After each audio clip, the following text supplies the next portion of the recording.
boxes and card packs reek of gambling. Loot boxes are inescapable now.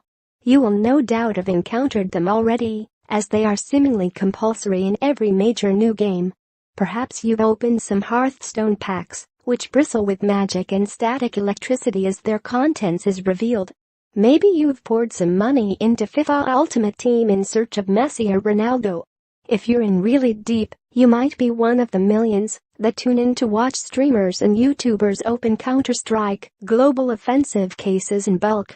With randomness undoubtedly a key element in the design of all these different types of loot box, the comparison with gambling is one we see frequently made. It's not hard to see why. When you compare the feeling of opening a loot box with the one you get when you watch a little white ball whiz around a roulette wheel or a slot machine whirl and clunk, the similarities are certainly striking. Gabe Zichermann, gamification guru and expert on technology addiction, said of loot boxes, "It is literally, exactly, a slow machine." It's therefore unsurprising that, on a neurological level, these experiences are processed in a similar way. Dr. Luke Clark, director at the Center for Gambling Research at the University of British Columbia, told PC Gamer, "We know that the dopamine system, which is targeted by drugs of abuse, is also very interested in unpredictable rewards.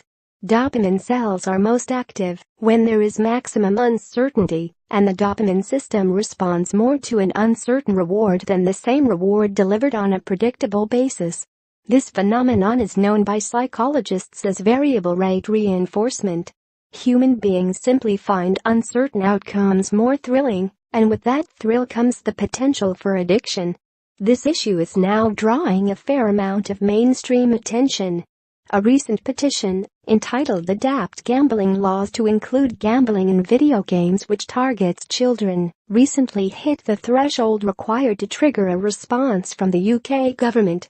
The statement reads, "Where gambling facilities are offered to British consumers using in-game items that can be converted into cash or traded for items of real-world value, then such activities must be licensed by the Gambling Commission and adhere to strict requirements for the protection of children and the vulnerable, which include measures to prevent underage gambling.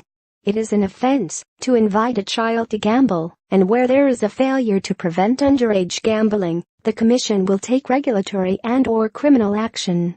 While this statement does seem to indicate a degree of recognition for the problem, it's difficult to see any regulation actually brought into effect. After all, a very similar mechanic is at play in loot boxes' analog equivalents, trading card games like Pokémon or Magic: The Gathering, yet booster packs have never been pulled off the shelves off the back of claims they represent underage gambling.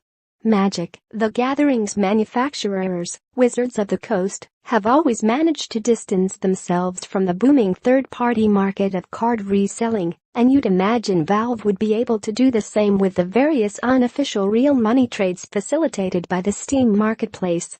More than that, though, the statement seems to be missing the point somewhat. Players don't buy loot boxes because they hope to exchange the items for real money. They buy them because they desperately want to get hold of the latest in-game status symbol. The items clearly have value, and the only reason that value is not commensurate with a real-world figure is because games do not usually allow real money transactions to take place. The psychological mechanisms that drive addictive behavior in the face of uncertain reward are no less stimulated just because there's no cash involved. This behavior still strongly resembles gambling. One common justification for loot boxes' presence in games is when the rewards are purely cosmetic and do not bestow any competitive advantage to the player who is awarded them.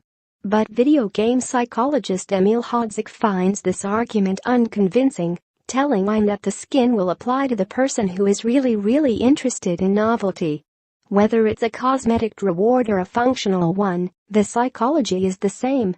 There is an issue because the motivator is to drop money and keep going back to that system hoping you're going to get it, as opposed to the game companies rewarding you for putting in the effort.